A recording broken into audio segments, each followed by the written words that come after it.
أعوذ بالله من الشيطان الرجيم بسم الله الرحمن الرحيم الحمد لله رب العالمين والصلاة والسلام على أشرف المرسلين سيدنا محمد وعلى آله وصحبه أجمعين. Assalamu alaikum wa rahmatullahi wa barakatuh. Alhamdulillah, welcome to night number 14. As you can see, this is a virtual lecture. I can't be with you this evening, but I hope that Allah subhanahu wa ta'ala finds that you are well and that Allah accepts our good deeds. Ameen. So tonight's pro tip, another one of these du'as or adhkar that you should add to your daily routine. So we had a few of them that we've added over the last couple of days. And this one, mashallah, the Prophet ﷺ says, whoever recites La ilaha illallah wahdahu la sharika lah, lahul mulku wa lahul hamd, wa huwa ala kulli shay'in qadir, La ilaha illallah, there is none worthy of worship but Allah, wahdahu, the one, the only, la sharika lah, he has no partner, lahul mulk, to him belongs all of creation. He is the king of all of creation. Wa lahul hamd, and all praise is to him. All praise and thanks is to him. وَهُوَ عَلَى كُلِّ شَيْءٍ قَدِيرٍ, and that he has control over everything. The Prophet ﷺ says, whoever recites this dhikr 100 times a day, then for you is the reward of freeing 10 slaves. Now, in the past, when the greatest form of charity was to set a slave person free. And the analogy was that whoever set a servant free, if you play this game Monopoly, you get this card, get out of jail free card. On Qiyamah, a person who was destined to go to Jahannam, if he had set a slave free, he will say, Ya Allah, I ransomed one, and then Allah will ransom him from Jahannam. So setting one slave is a get out of Jahannam free card. Think of it like that. It is your card to say, I'm meant to go to Jahannam, but here's my slave that I set free. Now, we don't have slaves, alhamdulillah, but this dhikr says if you recite it 100 times, 10 slaves are set free on your behalf for that day.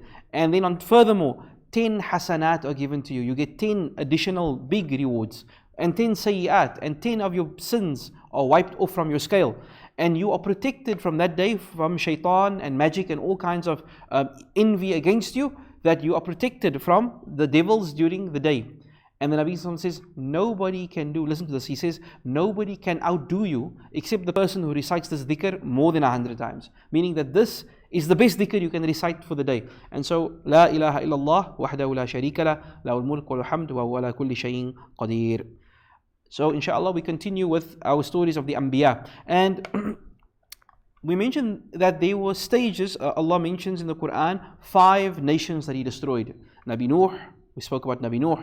Nabi Hud, who went to Ad. Nabi Salih, who went to Thamud. Nabi Lut, we discussed yesterday. And this is the final one of the 5. Nabi Shuaib, who went to the city of Madian. These are the 5 destroyed cities that Allah mentions in the Quran. And in another hadith, so we speak about Nabi Shuaib, there is a narration that the Prophet ﷺ said that Nabi Shuaib, there were 4 Arab prophets, 4 of the Anbiya that came to the Arabian people. Nabi Hud and Nabi Salih, Nabi Shuaib, and himself, the Prophet ﷺ. And a narration that says Nabi Shuaib is the khatib, the most eloquent of all the Anbiya, that he gave the most eloquent khutbahs is Nabi Shuaib. He appears 10 times in the Quran, and as we said, he came to a city called Madian, which is in the north of Arabia. They are also called, Allah says, we sent to Shuaib to Madian. Allah also says we sent to the people of Aika. And Aika is a tree or a wooded area. Why? Because they worshipped a tree, and the people of Nabi Shuaib were worshipping a special tree, and this is what they believed in. So Allah says, وَإِلَى مَدْيَنَ أَخَاهُمْ شُعَيْبًا, and to Madian we send their brother Shuaib. We spoke about why Allah says brother, to show that it's someone that they admired, someone that was close to them. قَالَ, what did he start off with? As is with all the Anbiya. Now you see this repetition. قَالَ يَا قَوْمِ اعْبُدُوا اللَّهِ, O my people, worship Allah alone. مَا لَكُم مِّنْ إِلَٰهٍ غَيْرُهُ, there is none worthy of worship but Allah. قَالَ جَاءَتْكُمْ بَيِّنَةٌ مِّن رَبِّكُمْ, verily I bring you clear evidences from Allah. Now the people of Nabi Shuaib, first issue we deal with is shirk. They disobeyed and they're worshipping a tree. But Nabi Shuaib's people were also special, or unfortunately they stood out in that they were deeply, deeply corrupt when it came to financial transactions. Yesterday we spoke about sexual sins of the people of Nabi Lut. Another sin very prevalent and relevant in our time is something which Nabi Shuaib's people did. They were cheaters, they were corrupt, They were always cutting corners. They were always out to take someone's haqq. So Nabi Shuaib says, فَأَوْفُوا الْكَيْلَ وَالْمِيزَانِ. Give full measures and weights. When you do a transaction, do it properly and give and act honestly. وَلَا تَبْخَسُوا النَّاسَ أَشْيَاءَهُمْ. And don't take the haqq of men and women of people. Do not take the haqq of people in what is due to them. وَلَا تُفْسِدُوا فِي الْأَرْضِ بَعْدَ إِصْلَاحِهَا. And don't cause mischief in the land. You'll find that, subhanAllah, and as we can see in many countries, corruption is like a cancer. When you start stealing and cheating and being corrupt, then it causes the entire society to suffer. And we can see that, subhanAllah, people suffer, roads don't get built, hospitals don't get built, people lose their livelihood because of one cheating another. So Nabi Shuaib says, this what you are doing is corrupting the land.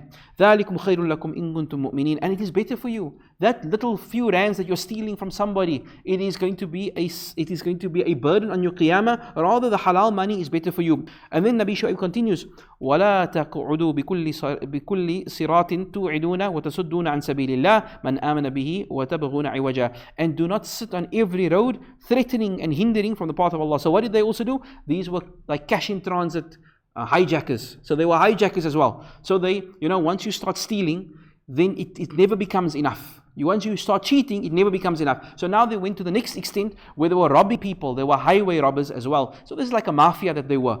Everything they did in their money was haram. Everything, they would extort people. The towns around them, they would force them to pay like a protection money. Otherwise, you're going to see what's going to happen. So Nabi Shuaib is saying to them, stop this and do not harm people and hinder from the path of Allah who believe in Allah and seek to make the path or make the world crooked. Seek to do wrong. قالوا. Now, his people responded as in the other Anbiya. They said, قالوا يا شعيب أصلاتك تأمرك أن نترك ما يعبد آباؤنا أو أن نفعل في أموالنا ما نشاء إنك لأنت الحليم الرشيد. They were very sarcastic. They said, Shuaib, you want to be pious? You want to make salah? Think about the Maulana, the Sheikh says, guys, stop cheating, stop being corrupt, stop stealing, stop using interest. So they respond, you want to make your salah? Does your salah have the right to tell us what to do? Who we can worship and what to do with our money? And this is what happens. A person with wealth, he begins to feel himself arrogant. And he begins to say, what right do you have to tell me what to do with my money? Who do you think you are? إِنَّكَ لَأَنْتَ حَلِيمٌ رَشِيدٌ. So they mocked him and said, oh, you are a very clever man, you are a very clever man. They are teasing and mocking Nabi Shuaib.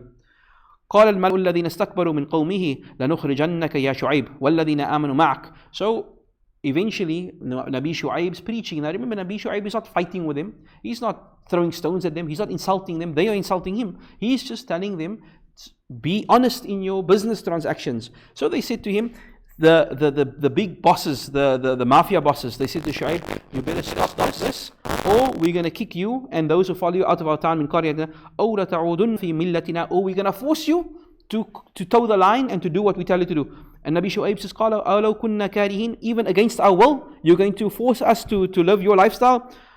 قد افترينا على الله الكذب إن عدنا في ملتك. That it would be such a huge lie against Allah if we return to your way of life. بعد إذ نجينا الله منا. After Allah saved us from it. Nabi Shuaib says, we have seen your way of life, your corruption, your shirk is such an evil way. How would we ever go back to that? How can we go back to stealing from one another, cheating each other, robbing people and worshipping others besides Allah? وما يكون أن نعبد فيها إلا أن يشاء الله رب العالمين وسع ربنا كل شيء علما على الله توكلنا. So he says, how can we ever worship anything other than Allah when Allah encompasses everything with His knowledge, and and we put our full dependency on Allah. So now Nabi Shuaib says, because he's getting pressurized. Subhanallah, if you're in and alhamdulillah, I come from a financial background, and if you are in a sort of an organization where everyone is stealing, everyone is cheating, everyone is taking money, and there's one or two that says, guys, we can't do this anymore, then the others put pressure on them. You either join the club or you get out, or we're going to penalize you. You find people, they whistleblow, they want to point out corruption, then they are the ones that become targeted. And so now Nabi Shuaib is being targeted, he's being pressurized because he is speaking out against the corruption of his people. And so he makes it, رَبَّنَا افْتَحْ بَيْنَنَا وَبَيْنَ قَوْمِكَ بِالْحَقِّ وَأَنْتَ خَيْرُ الْفَاتِحِينَ. And so he said, Ya Allah, please save me, help me, and separate me from these people. وَقَالَ الَّذِينَ كَفَرُوا مِنْ قَوْمِهِ لَإِنِ اتَّبَعْتُمْ شُعَيْبًا إِنَّكُمْ إِذًا لَخَاسِرُونَ. And then they said to the people, whoever of you follows Shuaib, And whoever wants to do good business dealings, you're going to see you'll be losers. You're not going to make money. You're not going to get the tender. If you don't be part of the club, if you don't be part of the stealing, then your career is not going to go forward. فتولى عنهم وقال يا قوم قد أبلغتم رسالاتي ربي ونصحت لكم فكيف آسى على قوم الكافرين. And this happens for many. This is not, again, the Anbiya did not just come for 1 or 2 days, for years and years and years, until the people of Nabi Shuaib began to pressurize him, and now they were forcing against, threatening him and his followers violence. And so he says, okay, oh my people, I have now indeed conveyed my message to you, and I have given you good advice. So whatever becomes, if the destruction of Allah comes on you, then it's only on you. فَكَذَّبُوهُ. So Allah says, when Nabi Shuaib made dua, Ya Allah, protect me and my people, and they disobeyed, فَكَذَّبُوا أَخَذَهُ عَذَابَ يَوْمِ ذِلَّتِهِ. So Allah says, eventually the adhab descended on the people of Nabi Shuaib. And interesting, Allah calls it the day of the shadow. The punishment that fell on them is called the day of the shadow. إِنَّهُ كَانَ عَذَابَ يَوْمٍ عَظِيمٍ. And Allah says this was a great torment. What is the day of the shadow? And there's many tafsirs of what this means.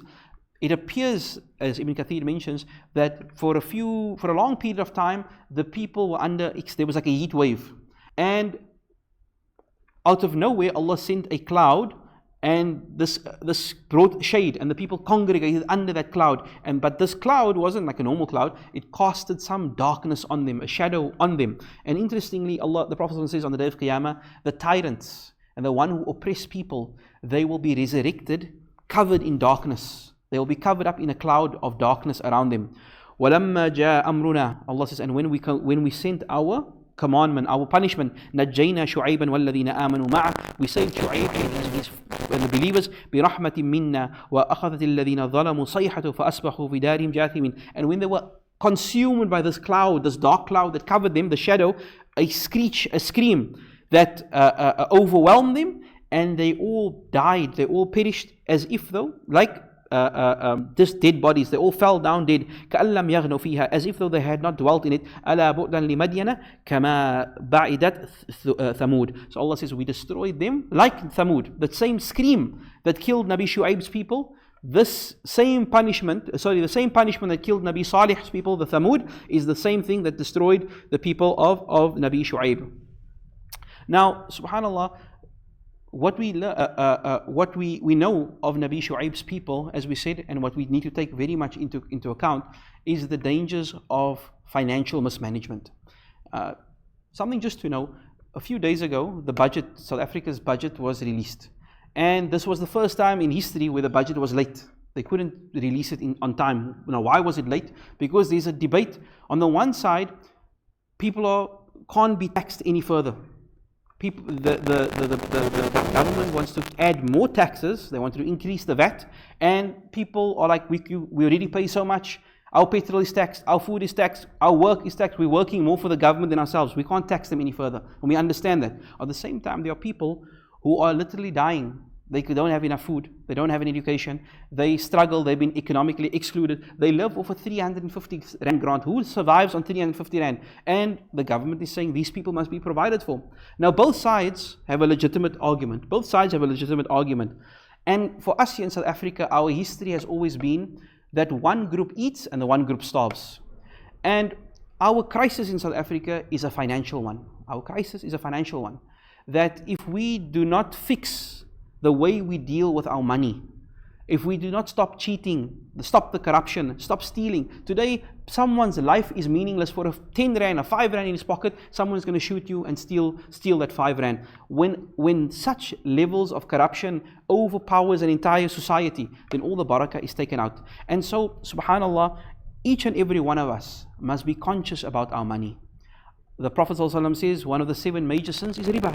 Whoever indulges in riba, you're committing one of the 7 major sins. Worse than the zina is not on that list of the 7, but riba is on that list.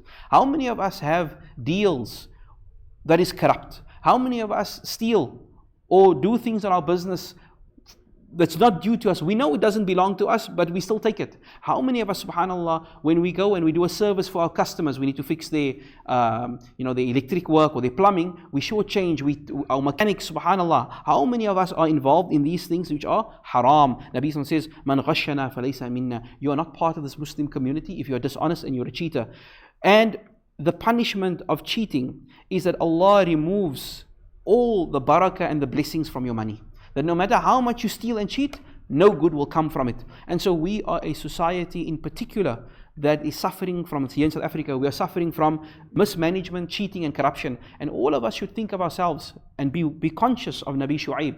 And may Allah subhanahu wa ta'ala pardon us and forgive us. And may Allah grant barakah in our wealth and grant us good deeds. Ameen, ameen. Our tonight's quiz for tomorrow, inshallah. But there's no quiz today for those of you not present. But we can ask what caused the destruction of Nabi Shuaib's people?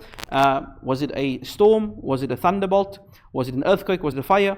Rather was it a shriek or a scream? The option E should be added. Was it a scream? Because inshallah that was the answer. Ameen. Wa sallallahu sayyidina Muhammad wa ala sahbihi sallam mursaleen. Alhamdulillah rabbil alameen. Assalamu alaikum wa rahmatullahi wa barakatuh.